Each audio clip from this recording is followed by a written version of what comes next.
what are we saying about this game today? Because 0-0 at home, I think under the circumstances we're in, we take the result.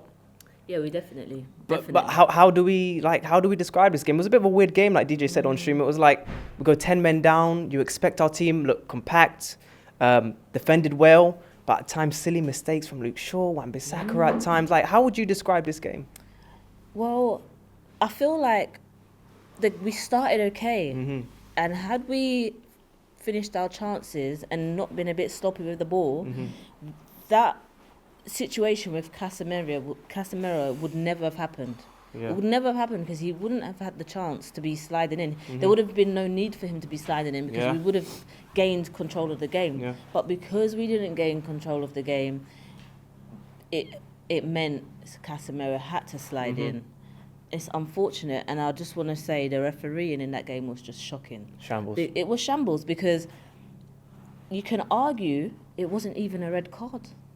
Because when you slow it down and you go to VAR and then you freeze frame it, on his leg, his foot touching the man's leg, of course it's going to look bad. But why don't you show the ref in reality of how it's actually happening? His foot rolled over the ball and then touched him. It wasn't a reckless challenge. And I feel like they need to take that in account when they're going over there to VAR. And now it's unfortunate we're going to miss him for 4 games. Literally, he's come back from a suspension in the Premier League, got battered against Liverpool, and then now he's got suspended again. So that's 2 red cards in his last 3 Premier League games. It's not great, but we're going to have to use the squad, and we're going to have to get through it. Yeah, and I mean, you're talking about the refereeing decisions there. It's just abysmal. I mean, we could have had a handball. Yeah. Rashford there was a connection there from the opposition goalkeeper, which he hits him with his knee. I mean, what are the standards nowadays? Because, do you know what I mean? There is no standards. There literally is no standards in the refereeing. I mean, you talk about the Champions League, the referees in there are at least much better than what we're dealing with now. The refs are, first of all, they're against us. And not only that, when they are officiating against us, they're doing poor jobs. That was a blatant handball. My man's on the floor and he's literally like he's hugging the ball. How do you not give that as a red? As a penalty? That's one. And then the second one, Rashford's in the box. They don't even look. Why are you not even looking? The guy, when they've slowed it down and they showed us it again, the guy has actually clipped Rashford's foot. How is that not? That is 2. And none of them did they go to the screen and look. But yet, when it's red cards, that's serious. That's serious. You want to go to the screen. Penalties are serious too. It affects games, and it's affected our game today. That 1 point that we got could have easily been 3 points. 2 points dropped. Yes, I understand the circumstances. Okay, we got 10 men, but if the refs was doing their jobs properly, we would have got 2 penalties at least. But we didn't. It's just ridiculous. When are they going to fix up? When? And look, I mean, throughout the game, we were saying it the whole stream, I think we weren't even that great. I mean, you would expect naturally Southampton to have more possession of the ball. It's natural. They had about 76% possession in the second half. And you look at our game, I mean, sloppy passing, out of position at times, Luke Shaw carrying the ball, losing it, Rashford silly flicks, Bruno as well. I mean, you can see some of these players are quite tired. You can see it in their games. Bruno was bloody shattered. Towards the end of the game, he couldn't even move. He couldn't even move.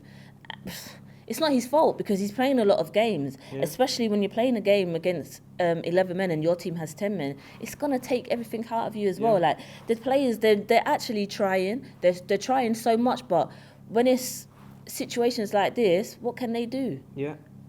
And you said it on stream, Casemiro out for 4 games. What's going to happen now with the midfield? Because Fred, McTominay, Mainu coming in? I need Sabitzer to get back. We don't know why he's injured. Okay, maybe Ten Hag will tell us, maybe he won't, but hopefully he'll be back, at least show up the defence. McTominay did well when he came in today. Is he going to be consistently well for 4 games to cover Casemiro? I don't know. But what I do know is that we need to cover Casemiro. We can't just be a one-man team. Whereas when we don't have Casemiro, we don't win. That can't be us. And you saw it there throughout the game as well. When he came off, we kind of lost our heads a little bit. Yeah, We kind of lost it. yeah. Kind of some of the fouls were unnecessary, but then again, some of the fouls that Southampton put on us, like Exactly. again, and the ref's not even blowing up for half Yeah. of them. It's like, excuse me. just a bunch of It inconsistencies. literally was 10 men versus 12 men. Yeah. Southampton and the ref. Because that should not be allowed. What the Premier League needs to start doing, make the referees have an interview after and question them and ask them, why didn't you go to the screen? Why did you do this? Because they need to be accountable for the decisions. They can't just make shit decisions and then hide away afterwards and then we don't know. They need to do interviews. Because we need answers. What about in the first half as well? I mean, we saw a couple of good opportunities. Weghorst Yeah. should score his opportunity. Varane from the set piece from Bruno. Do you think as well this will become an issue? Because we were talking about Rashford even in the last fan view. You said a lot of the goals are coming from him, but you believed in Anthony and some of these players. And, you know, like Garnacho gets injured today.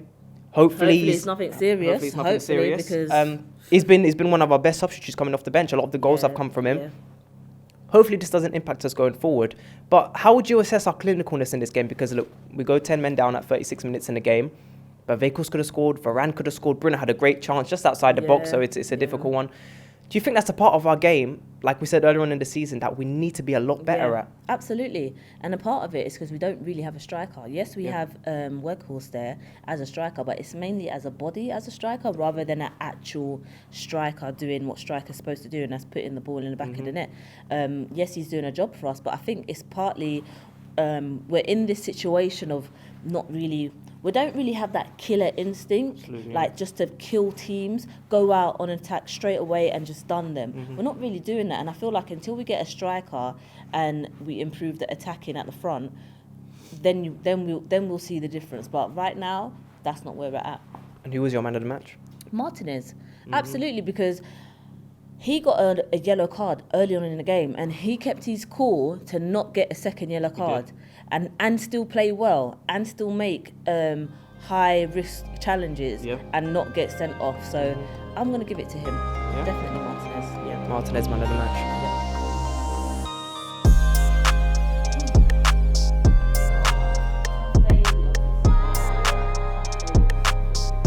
Thursday.